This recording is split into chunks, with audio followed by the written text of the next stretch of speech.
Hi dear students, आप लोग कैसे हैं? आशा करते हैं आप लोग अच्छे होंगे।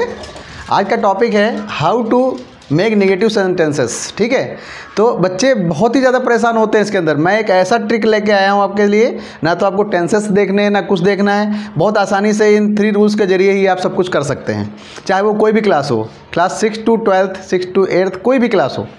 तो फर्स्ट ऑफ ऑल हम लोग चलते हैं अपने रूल्स की तरफ।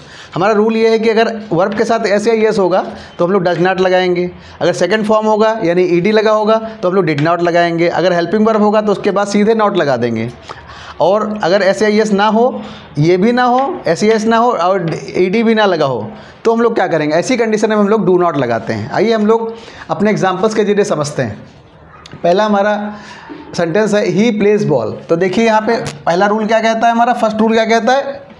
वर्ब के साथ एस या यस। तो देखिए वर्ब के साथ एस या यस लगा है, प्ले के साथ। तो जैसे हम यहाँ देखेंगे एस लगा है तो यहाँ पे क्या लगाना है? डज नॉट लगाना है। इसको काट देंगे। ठीक है, क्या हो जाएगा?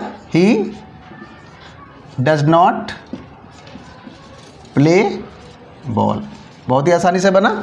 इसको देखा, सीधा डज नॉट लगाया। हमारा रूल भी कहता है ये डज नॉट लगाएं। ठीक है, सेकंड सेंटेंस में देखिए ईडी है, he she played ball. She played ball, ED. ED के साथ में देखिए, ईडी के साथ में क्या लगा? डिड नॉट लगाना है। ठीक है, तो इसकी जगह यहाँ पे क्या लगाएंगे? Did not. तो सी डिड नॉट प्ले बॉल, यानी ये हमारा कट जाएगा।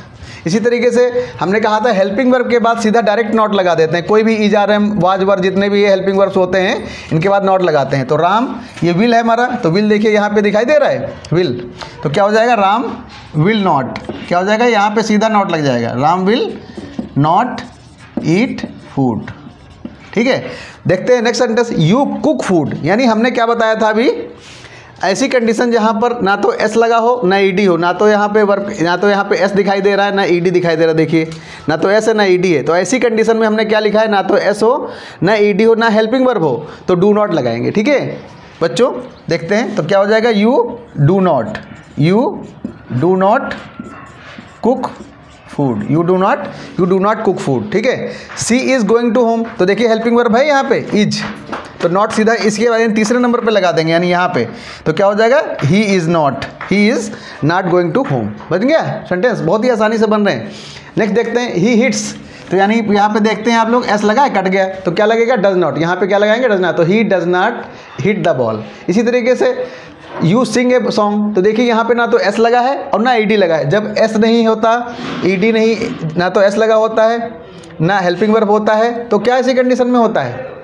ऐसी कंडीशन में डू नॉट लगाते हैं। देखिए हमने डू नॉट लगा दिया, तो you do not sing a song. Next I came here. तो ये जो सेंटेंस है केम, यानी कम केम होता है। यहाँ पे ईडी नहीं रहे, लेकिन फिर भी हम लोग क्या कर रहे हैं? सेकंड फॉर्म है ना ये, तो डिड नॉट लगाएंगे। तो I did not come here. इसी तरह last sentence you have come. तो हैव देखिए यहाँ पे आ रहा है, हैव हेल्पिंग वर्ब पर सीधा नॉट लगा देते हैं, इसके बाद नॉट लगा देंगे। तो यू हैव नॉट कम। ठीक है बच्चों, तो मैं समझता हूँ कि ये टॉपिक पढ़ने के लिए बच्चों को कितना मारा पीटा जाता है। हम लोग तो बहुत मार खाते थे, लेकिन मैंने इसके लिए सबसे बढ़िया ट्रिक लगाया है। ना हमको टेंसेस के बारे में जानना है ना किसी तरीके से जानना है, बहुत आसानी से हम लोग कर सकते हैं। बच्चों ये क्लास अगर आपको अच्छी लगी हो तो आप हमारे चैनल को जरूर सब्सक्राइब कीजिएगा। Thanks a lot.